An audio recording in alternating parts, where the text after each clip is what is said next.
Here's what I'm doing this morning. No, I feel like I'm at church. I'm like, hey, is everybody? No, you're right. Amen. That's right.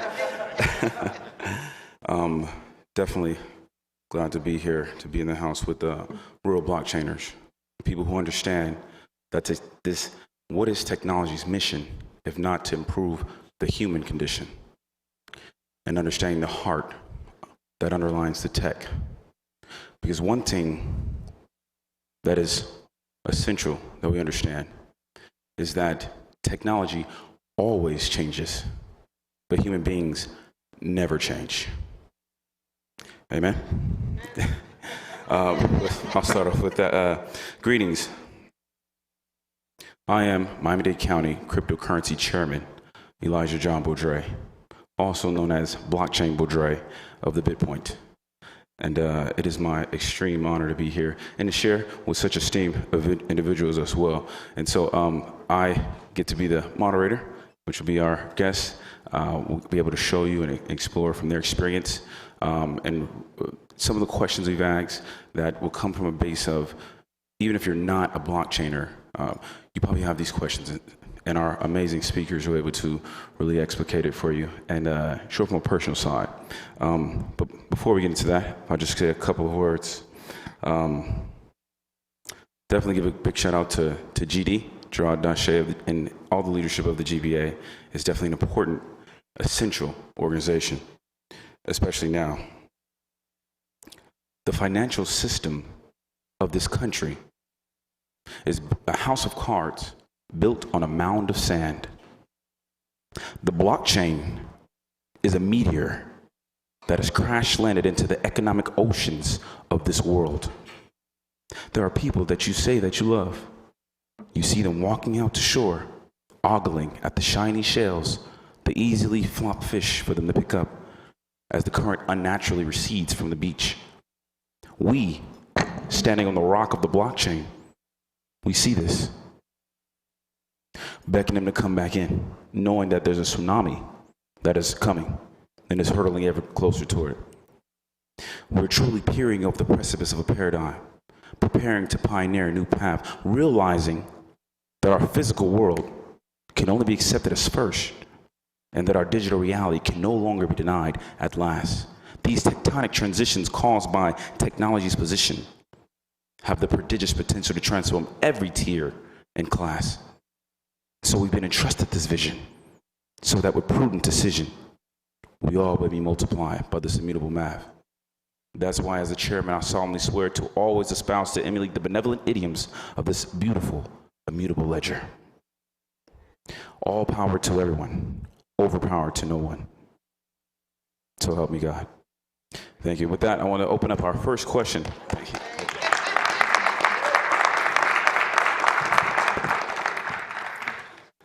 Turn it over to our speakers here.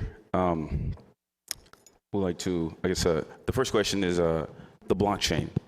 We're here talking about economic sustainable growth. And so I'll make it kind of broad, but we know it's very specific. How, and I guess we can open up for both, how will the blockchain help us to sustain our economic growth for the future? And what ways have you seen it used and will be used that will be beneficial? Thank you. Absolutely. Hi guys, my name is Alexander Schul. I'm one of the co-founders of Rome Blockchain Labs. My company actually builds decentralized finance technology. So we build both on-chain and off-chain solutions for everywhere from retail users all the way up to enterprise. And that kind of leads perfectly into the first question. One of the things that I see blockchain resolving in terms of the financial sector is a pretty important challenge, and that's actually accessibility to finance for pretty much everybody, right? Almost more people in the world have access to the internet than they do a stable bank account. It's relatively difficult, actually, outside of the developed world to gain access to a meaningful financial system. Blockchain, via decentralized finance and even centralized exchange to a certain degree, actually solve that problem.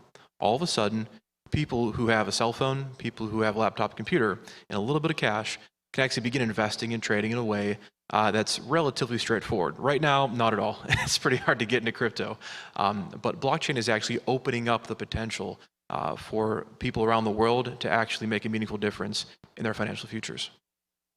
So my name is Les Atkins. I'm the president and co-founder of a company called Digital Gift. What we're looking at blockchain for, what I'm seeing is everything that Alex said is 100% dead on. But one of the big things we're noticing about blockchain is in the gift card industry specifically, there's a ton of fraud, right? So with blockchain, that also takes some of that fraud away. It allows applications, apps, businesses, organizations to follow the money trail, so that you've heard these stories in the news about laundering money and things of that nature. It actually stops that because we know every step of the way where that transaction, that money is going. So I think blockchain is really helping to secure both private and public networks. And you just heard about the gentleman that spoke about the devote on this morning. Was it actually creates a private entity or a wall per se that allows you to secure whatever you're building on blockchain. Most interesting, definitely.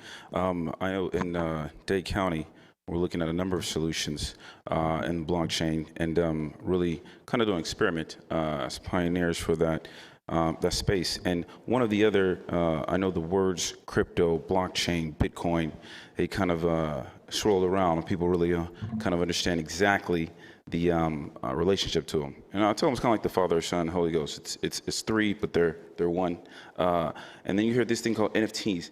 How will these kind of divergent technologies, how do you see the application of things like NFTs and more practical applications of government going forward?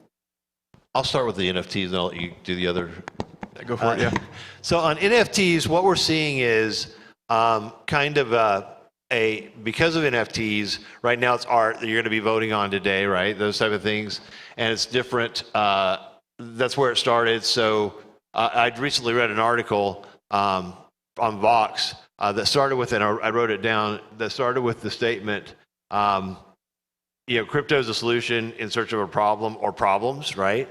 So NFTs, I think where that's going to be headed is, you can use an NFT for your home, for your house deed, right? You can use an NFT for legal documents. And so I think that's where that's headed on the NFT side. Even digital wallets are getting to the point where they're storing things like crypto and NFTs. And because it's built on blockchain, it protects those. It's a secure wallet. So it kind of replaces your wallet that you have in your back pocket, right? So I think that's where we're headed with NFTs. I think we're going to see a lot of big changes with NFTs, and the technology is going to stay the same, but we're going to see a lot of different things get into and become NFTs other than just art. Yeah, and to lead off that, I think one of the most exciting applications for at least ERC 721 NFT technology in the manufacturing space is things like quality control, for example, right? When you look at how batches are made for either cosmetics or healthcare supplies, you typically use like a QR code or a barcode where you scan a batch of chemicals, came from this place on this date, shipped over here, right? Problem with that is that you actually run into one of the challenges that all data storage solutions have, which is corruptibility, is the ability to maintain the integrity of that information itself, right? Well, if we were to create relatively inexpensive and straightforward NFTs on a batch of, let's say, Tylenol, for example, right? We could track the date, the location, the manufacturer, the lab tech who verified the results, all the way from inception of raw material up through that specific pill bottle that you received based upon those NFTs. When you can expand that outwards to include food, to include even actual services itself. So when was medication administered? When all these things can be woven into a blockchain, you resolve a lot of those hiccups that you find that are just parts of human error in data storage. If I recall correctly, we were talking before about what's the difference between blockchain, cryptocurrency, Bitcoin, to kind of give us a solid foundation to all build off of, right? So contrary to popular belief, cryptocurrency and blockchain don't necessarily go hand in hand. The concept for blockchain actually came out in the late 90s. People were looking at better understanding how exactly can we publish documentation on the internet and know that the original document has been non-tampered. So for example, if you want to share a book or share a report, how do I know that this is integrous? Well, they actually began using something called hashing functions, which I'm sure most people I've heard of before. You've probably heard of the term hash rate for the Bitcoin network. I won't get too technical into it, but to keep it straightforward, essentially blockchains utilize a service called a hashing algorithm, where I can take an input, letters, numbers, an alphanumeric string, I can put that into a mathematical function, and irrespective of how long that input is, I always get a randomized output that's the same length. So I can put in the word door, I can put in, the doors over there, I can put in the whole preamble of the Constitution into a hashing function, I get the same length. What's interesting about that is that if I change one letter or one digit of that input, I actually radically shift the output of that hash.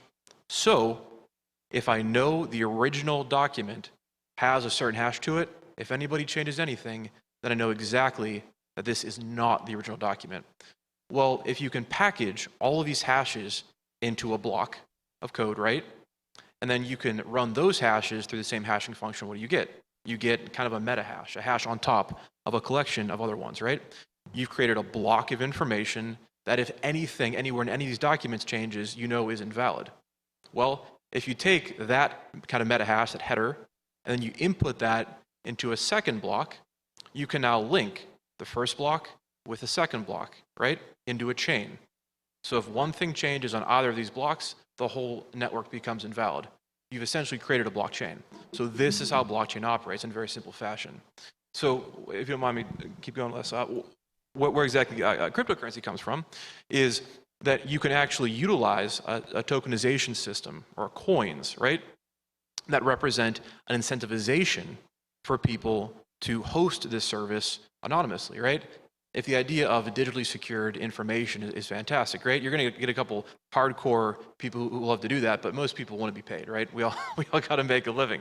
So how do you do that? Well, you just emit a coin every time a block is confirmed in exchange for some useful work done. So they store the data, they go through a bunch of consensus mechanisms and simple resistance mechanisms that we won't get into as well. We'll kind of keep this light. But in essence, you can actually pay people to secure information, which is what Bitcoin does. Bitcoin is a system whereby transaction information finance is secured randomly, comparatively speaking, across an anonymous network, right? So that's the blockchain, that's cryptocurrency. And what was the last one? Was it Bitcoin, I think we were looking at? Bitcoin is just a version of this system, essentially. And it gets far more complex when you add smart contracts and subnets and such on top. But hopefully that was a pretty good foundation introduction to how blockchains operate. No, that's actually perfect. And I really appreciate you sharing that base and giving that quick primer. A lot of times, even when talking about blockchain, you have to have two speeds. Either you can talk with the nerds and really talk about space, or you have to really talk from the low. So that's a good way to help us transition over, and really is a great segue into our next conversation point, which is, I think you touched on it briefly. Do you feel like wallets? That's a good point you put. Before, people would talk about barcodes. Nobody knew what a barcode was. But you say, hey, barcodes are going to take over. Barcode this is going to be in barcodes. And then now it is, right? And now, so I suppose I wasn't around really when that came up. So I suppose the similar thing with NFTs. They hear NFTs. What is that? And now we're here at the Government Blockchain Association. How does that integrate into the government? So do you feel like wallets will be used as like the new ID, a social security number, state driver's license? Why or why not? And what are some pros and cons for this?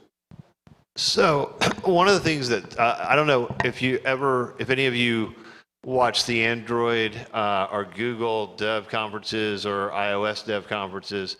Apple is coming up in June, but Android's already had theirs.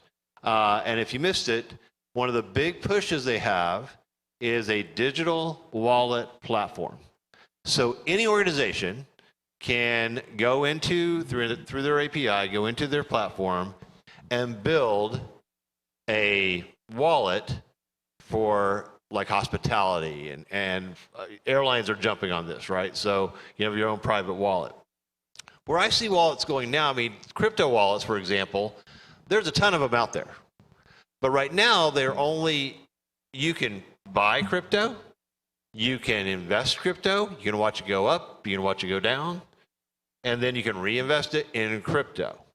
One of the future things that I see happening is, again, going back to, crypto is looking for a problem to solve, is I think the future, which is not that far off, are digital wallets that are going to allow you to make actual transactions. Because at the end of the day, we can talk about the technology, we can talk about how the deep end, and I know I'm at a GBA conference for global blockchain, but at the end of the day, if it doesn't work for the average consumer, the average American or worldwide citizen, right?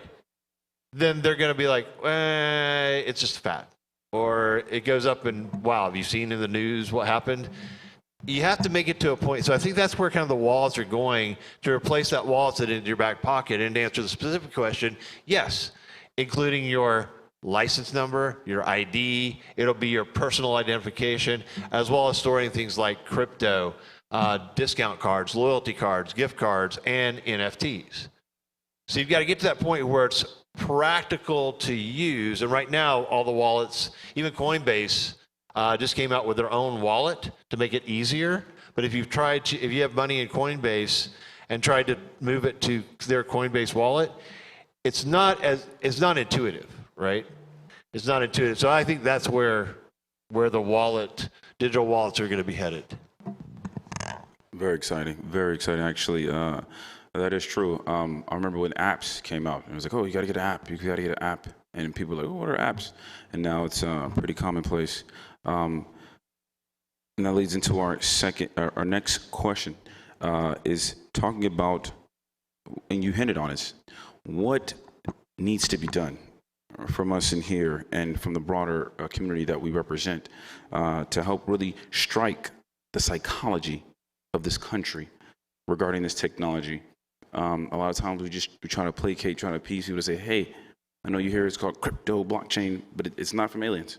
It's right here on Earth. Right? It's just the new way, a better way to do something that we've always done. Right? So what kind of things do you think would need to take place before people say, oh, okay, I'm with this blockchain thing? Yep. Yeah. Really quick, and I'll give it to the rest of you. Because it fits into one of the things I read about this article, and again, I wrote it down. And some of you are going to cringe at this. I'm just warning you now in advance. But it says, we have to stop trying to think that crypto as a whole is ever going to matter to everyone, right? So I think an answer to that question is, how do you get the psychology around it? You make it so it's usable for their everyday practices, and you show them that it's not scary. And the big thing, what's the biggest thing right now? Privacy, fraud, security, right? You show them how the blockchain can secure their personal information, their credit cards, their current cryptocurrency, their fiat currency, right? You show them that from a psychological, because if, I think I was talking to somebody today, and I can't remember the exact conversation, but we were talking about how does it get adopted? Is it a top-down? Well, I've been in technology for many, many years. And if a CTO or a CIO says you have to do this, then the workforce rebels. Then they say you got to do it or we're going to fire you. And they still rebel. So what happens? They spend hundreds of thousands of dollars on a system that ends up in a closet because the company didn't work. I think that's kind of the same focus on where this is going. So psychology is, we can't force government. We can't force individuals. So we have to show them how it's going to make their lives better, or make the government better and run smoother and more efficient and more effective. Absolutely. Yeah, I think that one of the real key factors to facilitating the adoption of cryptocurrency and blockchain technology overall for the average person is actually to really take the specific technologies out of their hands. And I mean this in a very sincere way, right? When I go to my mobile wallet on my PNC account or to my credit card account, I don't have to know how exactly the bank records and transactions, saves all my information, right? I just got to know that when I want my money's there. And that if I want to pay for something, I can just pull up my card and use it, right? That's what most people care about. It's very easy for people, nerds like myself, to get super deep into how the tech works. But most people really don't have the time of day to care about that. They're busy taking care of their families. They're busy going to work. They're busy making their communities better. And even though we all know that blockchain will accomplish that for millions of people in very short order, there's a better way of going about it, right?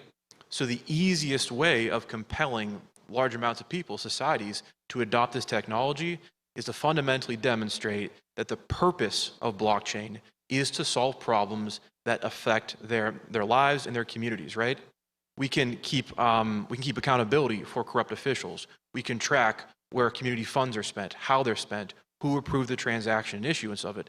That way, funneling funds out of a community bank account is essentially impossible. Or if you do it, you know that you'll get caught, right? We can keep track of companies in the area, make sure that taxes are being paid properly, make sure that what's recorded by the IRS is actually maintained there openly and legally. Not openly, but verifiably via actually ZK rollups or ZK snarks are very good technology for that. Once people understand why blockchain is important, the how and the what will really fall into place. It's where people like us come in and we actually propose those solutions. But until people can actually show or understand that this is going to have a meaningful impact on your life, adoption is going to be a bit of a challenge. Very interesting. Very interesting. We go. Sure, I'll allow you. Go ahead, Gerard. You got the floor. 2 minutes. No. Hey, I got to tell you how awesome this is, right? This is the government, right? Miami-Dade County government asking folks in industry, hey, tell me all about this blockchain thing, right? Right. Now, oftentimes, you'll get folks in government on the panel, and we will have some, right? But this is exactly what we're trying to foster, right? We're trying to foster conversation between and I want you to take some time. How are we doing on time, Rob? 11:20. All right. I screw up everybody's time. I'm sorry. But I want you to take a minute or two to talk about what you're doing in Miami-Dade County, because they need to hear about it. But this is exactly the kind of conversations that we need to have. So I just wanted to say thank you for that. Thank you for the transition. Thank you, actually. You're exactly right, GD. Because actually, I was going to address that too. I'm a humble servant. I'm a humble servant and a learner for blockchain. I don't have a wife. I don't have a kid. I don't have a job. All I do is crypto and blockchain policy. So this is an honor for me. This is an honor for me. Thank you. Thank the GBA for letting me be up here just to be around you guys. All right, because I feel it in my spirit. And so when you said, when you proposed that question, if it's top down or if it's bottom up, and about a CTO, that proposed it painted a picture for me. Because in addition to being the chairman for cryptocurrency for Dade County, I'm also the author for the resolution for the Miami Blockchain Board. I'm also the author for the state of Florida Virtual Assets and Digital Currencies Bill legislation. I'm also the author for Dade County Crypto Payments Policy. And right now I'm building the outline for the pilot program that we're going to have in Dade County, making Miami-Dade County the first fully integrated crypto blockchain county in America.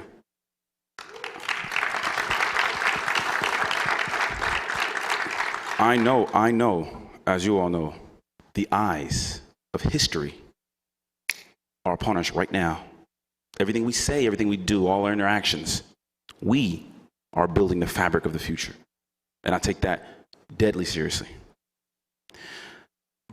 To that question, top down or bottom up, this is something that we've been pushing for, trying to evangelize, trying to talk to anybody we can, and setting up the stage, creating the condition to receive the blockchain. When you hear Miami, how many of you have heard that Miami is the crypto capital of country or something like this? Somebody made it like that. A person, people made it that way. It didn't just happen. And so now, understanding that government is more of a behemoth than even a company, right? Knowing that there's certain points, certain things you have to do to push forward. One of our biggest things is in integration. We have the cryptocurrency payments process, which is the tip of the spear, but the first tip, right? And then next is the second phase for Dade County is the entire blockchain integration into all facets of the municipal structure. Blockchain for the sewer system, cryptographic ITs, land titles, and title deeds on the blockchain. There's about 70 or 80 different companies that I'm in communication with because they want to get government data. This is the Government Blockchain Association. But there's no local government in America, and if it is, let me know, because I've been reaching out to them, that has integrated blockchain into their system. But there are approximately 38 federal agencies that are either looking at or using blockchain right now. Did you know that? This is happening, and we're the ones making it happen. And so with that, I just want to do that quick announcement what we're doing in Miami, but then also open it up to the crowd, because I'm sure you guys have some challenging questions or some things you want to know from these experts. What do you guys feel?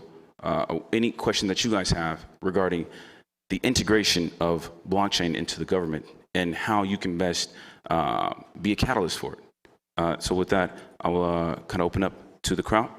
And gentlemen, if you guys want to help me, anything you can have specifically for Dade County is, as far as our pilot program. Oh, and in our pilot program, actually, just remember, so I wrote the program for evaluating or bringing on different crypto payment systems. And the next one with blockchain integration is going to be much more expensive.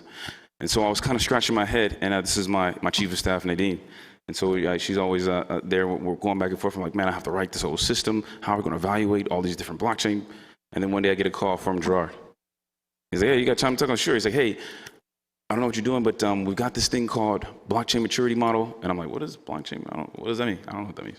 He's like, well, actually, it's going to be an evaluation for enterprises that are in blockchain that want to go to the government. And I'm like, perfect. I'm like, perfect. I said, well, do you have any governments that you use? He's like, not yet. I said, perfect. Miami-Dade County will be the first government using blockchain, and the blockchain maturity model will be our integration point where we can actually have real comprehensive technical analysis of this as we move forward. Any other questions out there? Yeah, open? Because I can go on for days, so I'll try to stop myself. And Nadine gives me I'll just back up. But okay, well, there's no other ones. I want to please give, okay. Oh, yes, gentlemen.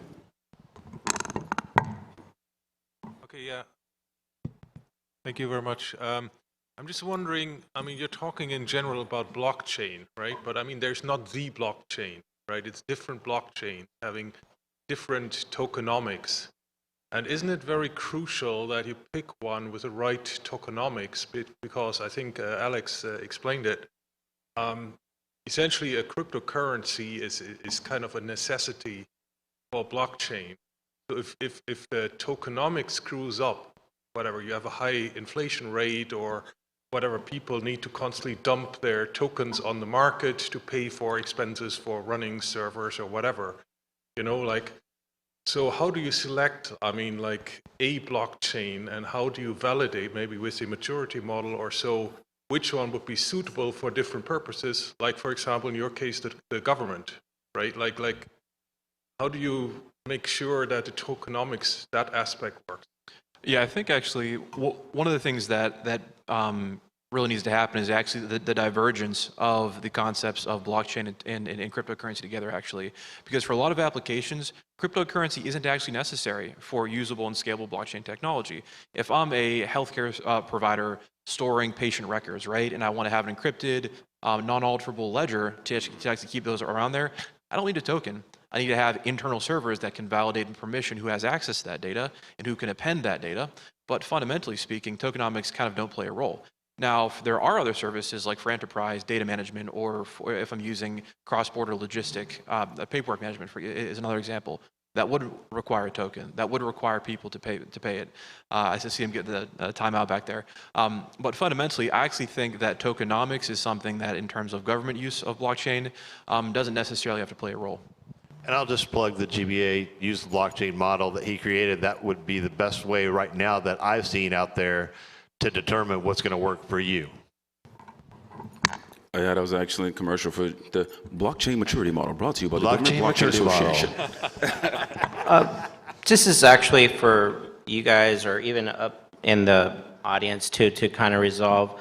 My question is, how we spent so much time just for the real ID, right? We have that federal real ID that's rolling out, and it hasn't really happened, right, in each state, and it's kind of defragmented.